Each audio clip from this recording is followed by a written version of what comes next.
Both at home and abroad, the turmoil over the comments made about Prophet Mohammed by the now suspended spokeswoman of the BJP seem to refuse to abate. I'm Barkha Dutt, you're with the Mojo story. Our focus today continues to be on the diplomatic and the domestic aftermath of this entire fracas. There have been mass protests today outside Delhi's Jama Masjid. There are also protests and tensions reported from the Kashmir Valley. This after the National Security Advisor Ajit Doval is reported to have told the Iran Foreign Minister that a lesson would be taught to the offenders, the people who made these comments, the BJP leaders who made these comments about Prophet Muhammad. Intriguingly, Iran soon took down that statement, and then it was underlined by the foreign ministry that the issue never came up at all in the talks. The larger issue today is this. The Narendra Modi government is fighting fires on two fronts. On the one hand, its own far-right base is angry with it for what it sees as a surrender. On the other hand, there are now 20 countries and forums that have in fact protested against India. How do we see things going from here? Let's introduce our very distinguished panel today. We're joined on the program by Ambassador Talmiz Ahmed, who, of course, is a veteran diplomat who's also the author of a recently published book on West Asia. Welcome to the program, sir. We're joined also by military veteran Major General Dhruv Katoch, who's, of course, also the director with the India Foundation. Welcome to the program, sir. Also joining us is a retired veteran diplomat, Ambassador Ashok Sajnar. Welcome to the program. And also joining us is Mayamit Chandani, a journalist, editor, writer, and also a professor at Ashoka University. Welcome, everybody. Let me start with you, Ambassador Talmiz Ahmed. We now know some of the things that have happened after this happened. We know that our vice president had a dinner reception that was supposed to be held for him that got cancelled. We know from sources that there were meetings slated in Indonesia. Those meetings were cancelled. We know in Pakistan, there has had to be security offered and provided as protests sort of erupt on the streets. We know protests have erupted in Turkey, where Indian bureaucrats had actually arrived for a completely different meeting. And now we have protests at home. But is the worst over? I think that's what the government is hoping, that after this suspension, after the public iteration of being respectful of all faiths, and that Nupur Sharma did not reflect the opinion of the government, the worst might be behind us. Is it? It would be very naive to believe that the worst is over. I think we are in for difficult times. It has gone beyond the prophet controversy. It has become a burgeoning scrutiny of what has been going on in India over several years. Up to now, we thought we had immunity because we could do certain things at home and still maintain a substantial relationship abroad. I think the domestic and the foreign policy scenarios have now coalesced. We will have difficult times. I'm not going to say that there will be overnight a significant change in bilateral relations. I don't believe that will be the case. But the kind of stature that India used to have in world councils, including amongst our neighbors in the Gulf, I think that has taken a big hit, and we need to do some serious course correction fairly quickly. You know, it's interesting that you say that the scrutiny will now increase. I was talking to an official yesterday who prefers to go unnamed, and he said it's not that, India will not be engaged with, it's just that India is not liked right now. Do you see that as a fair summary? What are the actual real consequences of what's happening? You see, this kind of play on words is not particularly useful or very helpful. What we should be looking at is what is really going on at home and can it be corrected? The bottom line is that you cannot separate the kind of intense abuse and violence directed at one particular community over a prolonged period of time as state policy and then pretend that you can have business as usual abroad. It's not going to work like that. All this rest play on words is neither here nor there. Of course, there will be relationship. Of course, there will be engagement. but there will be a certain degree of caution and possibly even hesitation and bitterness that would come into the relationship. Now, that's not good. We should not be discussing only ties between government officials.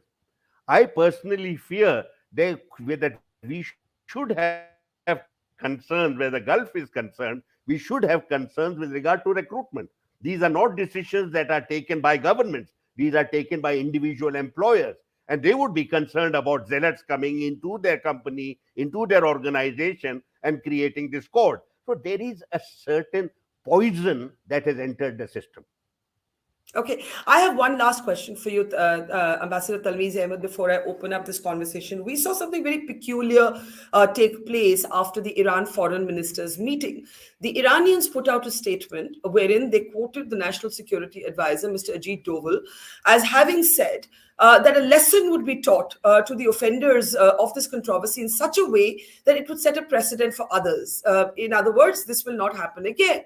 Now, I don't see any problem in this statement. If India and Mr. Doval conveyed this message, it's a good message.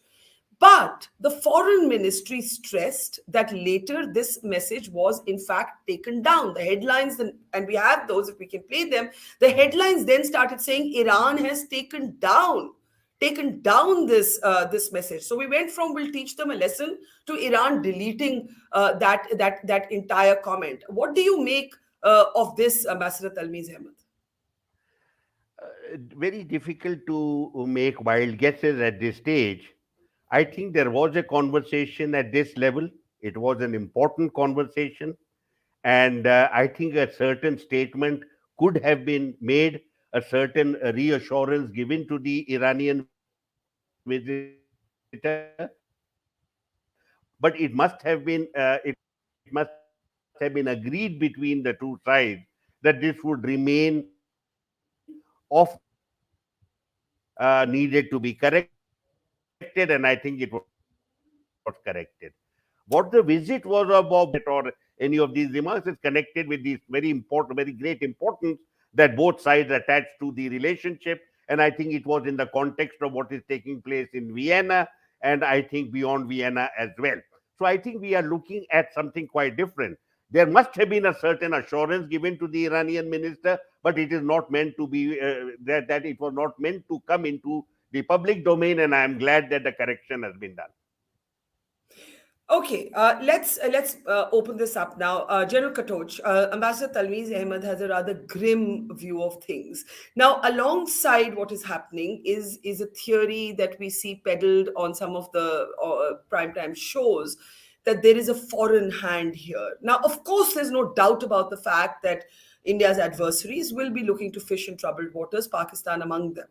But can we really sort of act as if this started with the adversaries are wading in, even these Arab nations? They have found an excuse to sort of make a point that they have not made on a number of issues before. In fact, some would say this is a response which is more theological than political.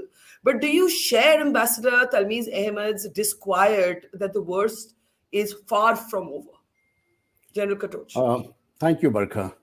No, I have a totally different view. In fact, my view is entirely opposite to what Mr. Talmiz Ahmed has said. But, I have no problems with other views because that is what makes a vibrant democracy. We have different views. Now, I want to first look at it from the international angle. Our relationship with the Arab world, there was, of course, a fear that, okay, we've got 8 or 9 million people there. They'll all be sent back home. Then we are dependent upon them on oil. No, listen, these things don't work. If we are dependent on them for oil and our people are there, now our 9 million people aren't there on a free ride. They are giving a service, and that service is appreciated by those countries. That is one. They're going there to work, and it is a matter of pride for them to work. It is also a matter of pride for those specific Arab countries or other countries in West Asia to take them. If they are given a choice between an Indian and a Pakistani, rest assured they will never ever take the Pakistani. There is a certain level of competence in the Indians, so I don't attach much significance to that. The second thing is they need we need their oil. Obviously, we need their oil. They need our money. So everything is mutual. So as far as the trade relations is concerned, okay, some odd people to shut a shop here and there. That all those shops have reopened again, so it is back to business. In fact, I'm in Mumbai right now, and I have with me a relative of mine who is a Muslim, incidentally, and he just come from there. Oh, things are back to normal, please, entirely back to normal as far as West Asia is concerned. That is one. Now, the international angle. You see, regardless of what happens in India, there will be people out to to get rid of this particular government. Not because of any ideological stance. For the first time, we have a government which is actually putting forth India's interests in the World Forum. Now, when the External Affairs Minister states that we are not going to be with America, or we are not going to be with the Soviet Union, we are going to be with the Indian people. Now, that is something which many countries will not like. They are so used to seeing India as a country which was a colony, and they want you to continue to behave as a good colony. You're a good boy. Come on, sit down. You will vote the way we tell you to vote. You will get up when we tell you to get up, and you will sit down when we tell you to sit down. That is being a good boy. Bad luck. India is not going to fall into that anymore. We have outgrown it. So Yeah. there will be disturbances. And Barkha, I'm telling you right now, leave aside this Nupur controversy, which will die down. There are going to be riots which will start sometime in the month of August, September, which will peak in January of next year. And again, it will be repeated in 2024. This is a set pattern. I have seen this pattern for 8 Why, years. why, For why, eight why this, years. why this particular, these months that you identify? Oh, because 26th January is the Republic Oh, Day I parade. see. And the Okay. Sinosia, the whole world is focused on that. So Can I you ask you find, though? and yes. Sorry, can I ask you though briefly? I actually agree with you that under this government, India's relationships with countries in the Gulf were deepened. Saudi Arabia provided Air India, for example, a direct pass through, in flights to Israel. Quite an unprecedented sort of byproduct of Mr. Modi's very successful visits. Do you not think the Prime Minister's work has been undone to some degree, General Katoch? By what has happened with this fracas? No, you see, this is a temporary blip, and I will not deny that. But you see, the question is the government has made it very clear. They have disassociated themselves from the statement. That is number one. And number two, they have said this is not the policy of the government of India. Please take it from me. And in fact, Ambassador Talmiz Ahmed will bear me out. The way India's relationship with West Asia, I don't use the word Middle East, with West Asia has developed over the last 8 years has been unprecedented. And we have Yeah. never seen it like that. That is one. Number two, the way India's relationships have developed with the United States is unprecedented also. Yes, I agree. It started with the Manmohan Singh tenure when he was the prime minister, and even before that. But you see, it has been taken to new levels. We have got Okay. very strong relationships with everybody. And for the first time, or for the last 8 years, I've written a book on this also. We have disassociated our foreign policy. We have stopped hyphenating. So if, Israel and Palestine are no longer hyphenated, Russia and America are no longer hyphenated. We will Okay. deal with each country on a one-to-one basis. And I think to that effect, our foreign policy has been very effective. And it is to Let, be let, commended. let me just I'll take that back to Ambassador Talmiz Ahmed, but first Ambassador Sajnar and Mayami Chandani. Ambassador Sajnar, to you. Diplomats are trained to manage crises. But if you're doing sort of explaining India's position to the world on Russia, Ukraine, I can imagine a diplomat saying, "This is the moment that I was trained for. This is my life's work." But to have to go and do damage control basis, a television debate, and a political party's utterances, a controversy that could have been contained. There were 10 days between the time she says this and the time the vice president actually touches down in Qatar and Qatar issues its statement. Do you think that diplomats are being made to pay the price for really murky politics? Thank you very much, Barkha. Thank you for having me on your show. No, I don't think so. As far as we diplomats are concerned, there is a challenge every new day. So, we are ready for it, and these challenges could be any type of challenge when we are outside or we are at headquarters. And I think we have seen the world changing very rapidly. Meaning who could have foreseen what happened as far as the pandemic is concerned, the ups and downs. Who could have seen how the Americans left Afghanistan? That was again a big, huge challenge as far as I think all countries, their diplomacies are concerned, but particularly as far as India is concerned, because India is in the neighborhood. And then who would have foreseen once the Russia-Ukraine conflict started? I don't think anyone in the world really expected that to start, So although there were. how do you think this crisis is going to shape up? It was my view on the first day, that is on Monday, when I was appearing on some of the television channels, and I said that this is going to happen for a day or two. This is a hiccup, and it is going to settle down very quickly. Every country will make their point of view. Now, what you have mentioned, Barkha, just one comment on that. You've said about 20 countries have spoken out against it. 20 countries and group, including 20 countries and bodies and forums, so Yeah, the Gulf I don't Council, know. But I don't yeah, think, we should conflate the numbers by, because, we do not know what the groups or what the forums are. sure, I think sure. if you are talking about countries, let's speak about 8, 10 countries, what are there. Because, even when people speak about the OIC, Organization of Islamic Cooperation, I think it is, we need to recognize that the credibility of this organization is worse than zero. And this has been told to me when I have been in different embassies, and I have served in a large number of Muslim countries also. And we Yeah, have taken up the. I think that's a good point. I think you make a good point that I actually want to take to Maya. That these are countries, Maya, that are not democracies. Several of them are theocracies. They are responding not to even the perceived or real, depending on your politics, plight of the Indian Muslim. They are responding on a point of theology that our prophet has been insulted. This is blasphemous.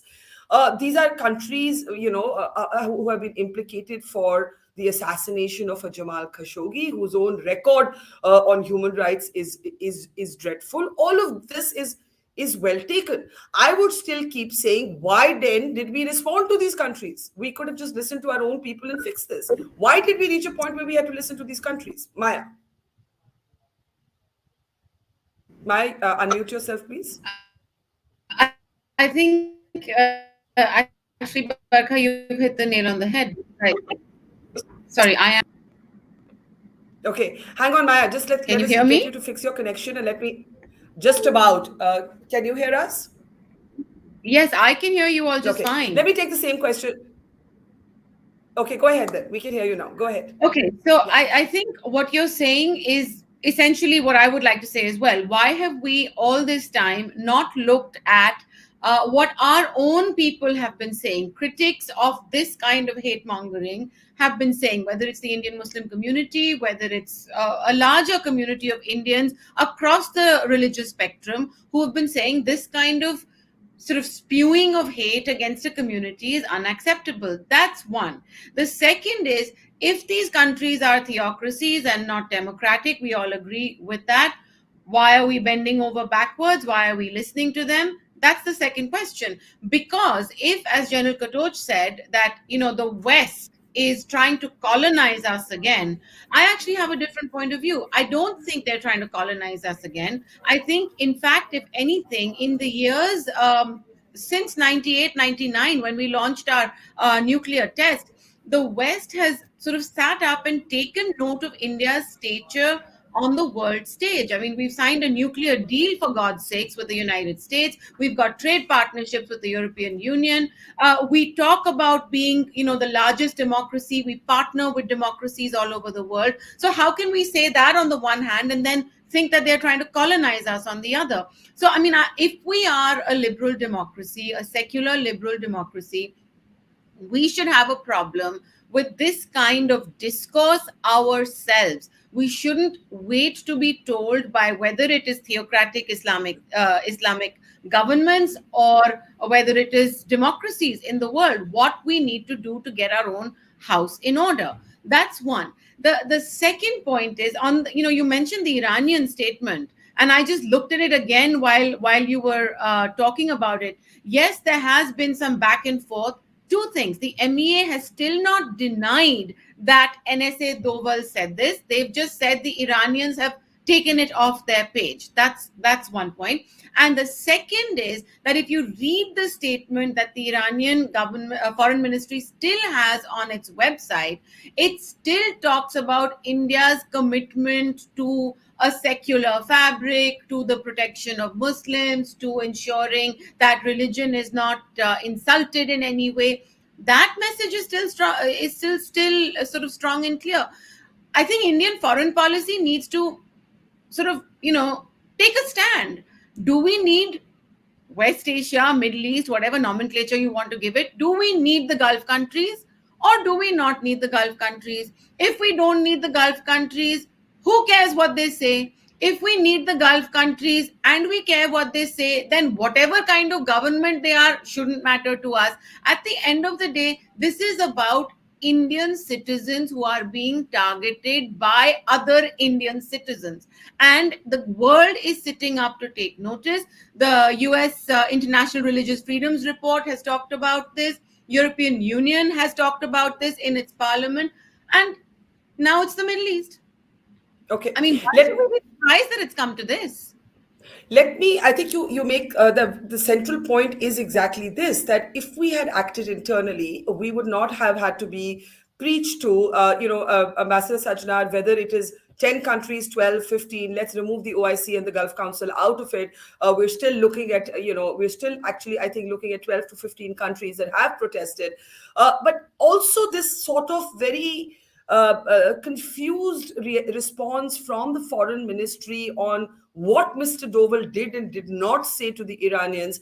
I just want to play out for you before I come to Ambassador Talmiz Ahmed, Mr. Bakhchi, Arindam Bakhchi, the spokesperson's statement when asked a specific question. Listen in. I think we have made it pretty clear that the tweets and comments do not reflect the views of the government. This has been conveyed to our interlocutors, as also the fact that action has been taken by the concerned quarters against those who made the comments and tweets. I really don't think I have anything additional to say on this.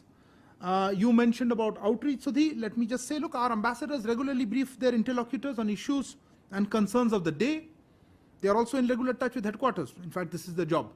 So I'm not sure anything further I have to say on that. On the issue of External Affairs Minister and the Iran discussions, look, my understanding is that this issue was not raised during that conversation. Look, I usually don't like to comment on unless particular elements would like to put out on comments between senior dignitaries. So certainly on the NSA and Iranian Foreign Minister, I would not like to comment on what their conversation was. My understanding is that what you are referring to in a readout has been pulled down. Check. Check now. But anyway, even if it is, I don't want to get into what was said or not. It is not for, I don't have any comment on that, so I'll leave it at that.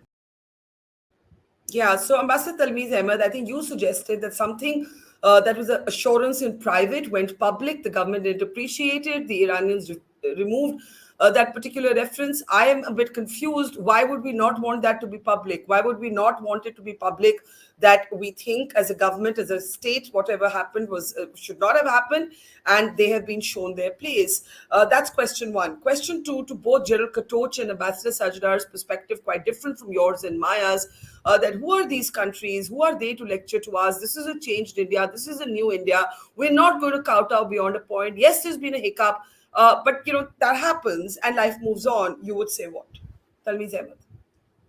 See, there is a contradiction at the heart of our political order. And that contradiction is that on the one hand, you state that we are constitutionally committed to a certain set of values, but the reality is on the ground is completely different. So you have that problem. We've had a climate of impunity as far as violence and abuse of a certain community is concerned that has been going on unabated. And there has been no intervention from foreign countries because they don't like to intervene in the domestic affairs of India, or of any other country for that matter. Now, the problem why you see this confusion is because there is an ideological pursuit in the shaping of a new India, a new image of India, a new idea of India. And that comes from the highest level. It is an ideological commitment which is represented both by the ruling party as well as by the ideological forces behind that party. And that has continued. That is the core. That is the core effort. That's the central effort. Now, how is any spokesperson, any foreign minister going to change that? Because he or she is a part of that pattern of changing the idea of India and making it a very different idea, one that is driven ideologically and very sadly also founded on demonizing a particular community as part of this drive. So that's going to remain an issue. It has also nothing to do with India cutting off ties with various other countries. We are not going to become a North Korea. India is an integral part of the global community. The global community has placed certain questions before the Indian leadership and the Indian ruling party. What kind of India are you going to pursue? And based on the answer they get and based on what they see, there is likely to be a certain shift in the attitude. Up to now, India has been celebrated. India is celebrated as a pluralistic, accommodative, moderate, it is a moderate nation But that celebrates multiculturalism and is can I therefore ask you though? within a democratic framework. Can I ask you though to all those who say that the Arab nations are not an example at all of multiculturalism, and You who are see, they to say they anything? You are would say not. what? They know that they are not. They come from a different heritage. Just because you are not something, it doesn't mean that you don't celebrate it in others. They come from a different heritage, and they have never denied it. They are monarchies very often. They're authoritarian regimes. Yes. The point is, they are very conscious, and they celebrate this aspect that India is a democratic society, a secular entity that gives equal protection to all its diverse people. Despite the fact that it is a 1 billion strong community, it is able to accommodate everybody. This is the idea of India. This is why such large numbers of Indians have been recruited. In countries that are relatively fragile, the fact that an Indian emerges from this context and this political values is something that they need and want. Okay, It is let not let just a technological capacity, it is a value that each Indian brings to the table when he goes abroad. And that is what is causing such great disquiet amongst our friends. Please recall, every one of them is a cherished friend of India and wishes India well. Let me bring in General Katoch with a slightly different question, which is that how does social tension help our national interests? How does the fact that we have protests outside Delhi's Jama Masjid, the kind of tension being reported from regions in the Kashmir Valley, how does any of this at this point further our sense of well-being and our sense of security? You have a divided discourse right now, not just between Hindus and Muslims, but among Hindus themselves. In fact, within the BJP's own supporters, there seems to be a division. General Katoch. Right, Barkha. Um, as far as the international relations are concerned, we've already spoken, and that we will address. But even in a debate which took place yesterday, I have maintained that our problems are not external. All these things we'll handle with the US, etc., etc. And my remark, which I want to clarify before I get down to your question, what Maya said, that a contradiction in my statement that the Americans and all that they're working with us, and yet they're trying to colonize us.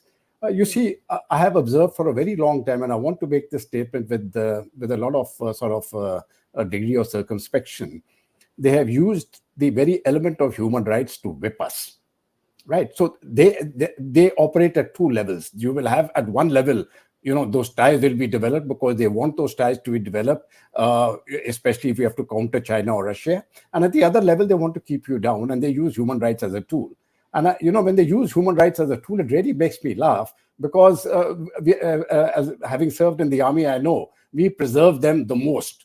And I don't think the Americans or the Brits or anybody else can give us a lesson. But coming to the second aspect, here I think is a more important one, internal discord. And this is something which I think we need to address. Now, Mr. Talmiz, Ahmed, he said that the Muslim community is being targeted. Now, let me put a few facts across.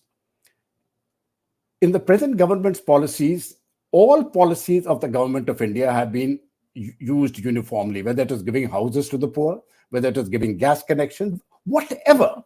There has been no discrimination. And if he can point that out, I will be very happy and I will be the first to support. On matters of where financial aid or any other aid was given to the people of India, if there was any discrimination on religious grounds, I would be the first to be educated. I'll be very happy. Number two, on social issues, you see, in Kashmir from the 60s, when the radicalization started and it continued on to the 70s, and then we had a genocide taking place, the whole country kept quiet.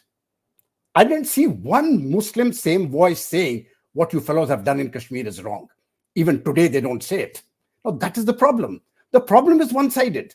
And that gives fuel to the other side to say, aap log chup kyun rehte ho? Why do you let your clergy rule over you?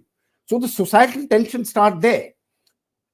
In the riots in India, please take out the riots which have taken place over the last, simply just say the last 3 years.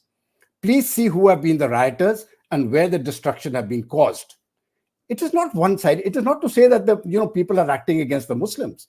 It is the clergy of the Muslims which is instigating the Muslim population against the government or whatever. And my problem is the sane Muslim voice does not speak out. I haven't heard one condemnation. And there are millions of them. So why do millions of them allow a few handful of clergy to rule the roost? Now, that is the problem. And I think they need to address it. I'll let Maya respond to you, but I'll just briefly say to you, sir, that, I've actually never met a Muslim outside of the Kashmir Valley who's actually engaged with the Kashmir issue. If anything, Muslims across India actually feel angry with the insurgency in Kashmir because they feel that it's something that's used to test their patriotism again and again and again. Secondly, as for sane Muslims not being heard, I think our channels almost consciously invite neither sane Muslims nor sane Hindus. Jitna extreme view ho, utna theatrical ऐसे लगता है मुझे, but since you responded to Maya, I think I'll leave it to Maya to counter you. Maya, do go ahead. Yeah. I think, Barkha, it's the same thing. Firstly, why is it about what the rest of the world says or doesn't say about us? What is it we are saying about ourselves as a people? It's all very well to say that show me one policy where there has been discrimination. Sure, in government schemes, on what basis can you discriminate as well? But it is a larger climate. It's what Ambassador Ahmed was saying, which is essentially a project. It's an ideological project for social and cultural change. Now, there is a government in power which has a brute majority, which has an ideology, which is about creating a sense of a dominant identity for India, a dominant religious, a dominant cultural identity for India. So when you have a history of that at play, how do you expect our minorities to feel confident that they will have representation? I think we need to understand one thing. It's not about the minorities not being troubled or the minorities feeling like they will be receiving government schemes. It is ultimately about political representation. What are the numbers of our minorities in the bureaucracy? What are the numbers of our minorities in the police forces? What are the numbers of our minorities in the workforce? Where are the opportunities for them? I don't think it's fair to say that just because everybody gets welfare, everything is equal. We know things are not equal. I don't think we can actually say that with any amount of, sort of self-reflection or honesty for ourselves. Let me bring in Ambassador Sajnar now.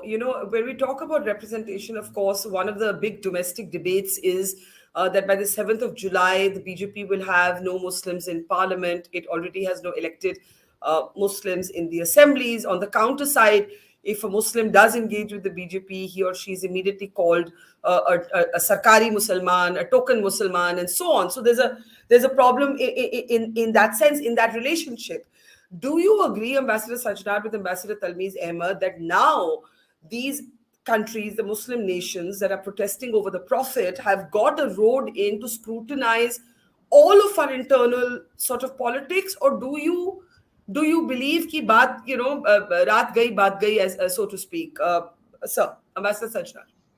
Yeah, Barkha, that's exactly what I had said earlier also, that I think that this is a minor hiccup in my view. And you would have seen that after Monday, fine, there have been some sporadic demonstration and protests in India. But outside, I have not seen anything coming out from any of the other countries. They made their protest, they made their point of view felt. Out of these countries also, there are several of them which I'm sure Talmiz would be able to agree with me, bear with me, that countries like Turkey, countries like Malaysia, Pakistan, of course, and now Afghanistan, of course, and the OIC. These are serial offenders. They have always been speaking against whatever India does, whether it is Kashmir or it is domestic politics. Let me also say, when we have been talking about spewing venom and spewing poison, etc., it is never a one-sided street, Barkha. We have to recognize that. So I think if a condemnation has to be made on one side, there should not be selectivity in condemnation. Now, how many of these countries have condemned the threat that has emanated from Al Qaeda? And Al Qaeda, in its threat, also has quoted the Quran. Has any of the countries said that the words of the Quran cannot be used to by terrorist organizations to launch terrorist attacks? This is where the problem comes in. The other point that was also being made was that this US organization of freedom of religion, etc. I have been in the United States. I was there in 2005, 2007. We refused even to give visas to these people when they wanted to travel to India. So this is not a new issue. Let's not make it as if it is, these issues have come up after this government has come. And maybe the last point that I would make, when it was mentioned, I think it was Maya who mentioned that, we spoke about the secular fabric, etc. I think that's a statement of fact. There is nothing wrong. This is exactly, when the Prime Minister goes to the UN General Assembly, he speaks about Vasudhaiva Kutumbakam, he speaks about Sabka Saath, Sabka Vishwas. This is the policy on, this is the philosophy of the government.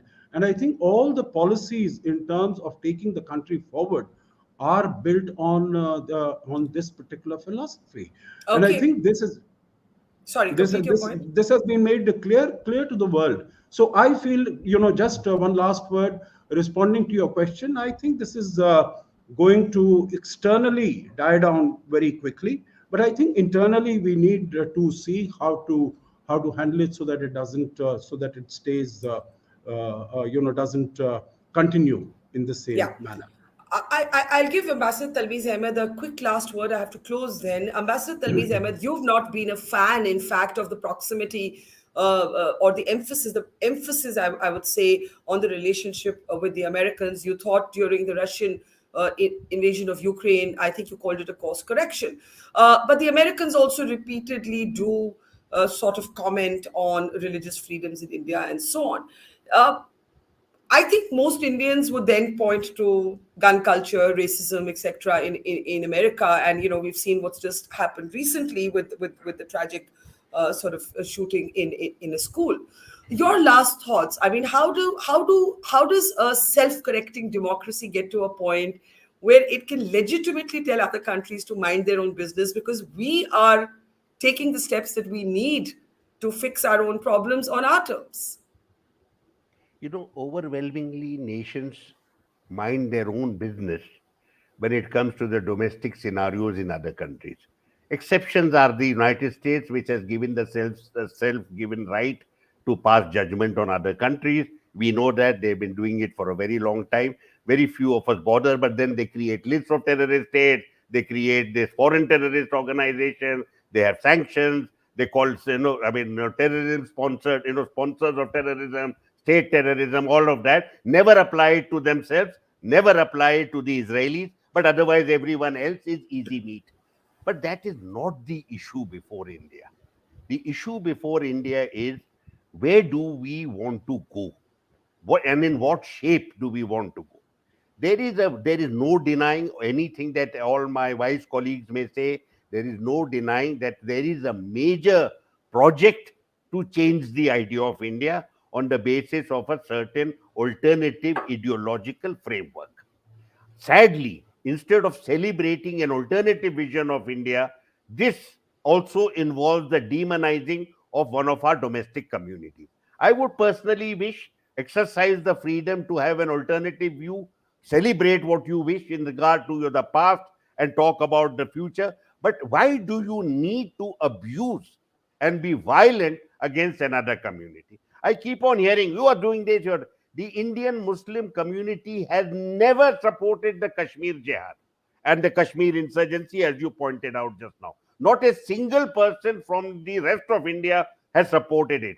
The Indian Muslim community is fully aware that his salvation, his or her salvation, lies in a democratic and secular India. There is no other alternative. They have no other alternative and they don't seek any other alternative. Even at the time of partition, the overwhelming majority of Indian Muslims stayed in India because this is their land, this is their people. Most of them became Muslims only in about last 200 years. They are not affiliated with any other country or with any other ideology outside the framework of India. This systematic demonizing of the Indian Muslim in order to shape the alternative ideology, that is the curse of our nation today, and that is what needs to be corrected at home. And we hear the best possible words from our top leaders. Sabka Saath, Sabka Vikas, Sabka Vishwas. The RSS chief has also said almost the same thing, that everyone is a part of India, everyone, and there will be no discrimination against anybody else. Implement it. Let it be heard by all the rank and file. Let it be heard by all your office bearers. Let us see the reality on the ground. Also instruct the security forces, behave yourself. Do not be abusive the way you are against certain others and accommodative of someone else. The Indian people, General Katoch, are an integral part of the nation of India. They support all the progressive measures that our country takes. We take pride in the success of our nation, and we despair when we see this poisonous atmosphere that has proliferated in our country. Okay, I have to close here. Two very differing perspectives came from this show. But may we be able to discuss calmly and in a civil way as we have in this program, instead of hurling abuses at the other. I think that is could be a starting point. Thank you very much, General Katoch, to Ambassador Sajna Maya Mirchandani, and to Ambassador Talmiz Ahmed. I don't know if it's a hiccup, a kerfuffle, a storm in a teacup. I just hope, I think as all of you have underlined, that domestically at least this doesn't impact our social cohesion, because that certainly matters more than what the Arab nations say, and that is where our focus should be. Thank you very much, and to our audience, see you tomorrow. Goodbye. It's great to see you here. Thank you for watching our work. If you haven't subscribed yet, don't forget to click the bell icon and subscribe to Mojo Story and support independent, robust journalism.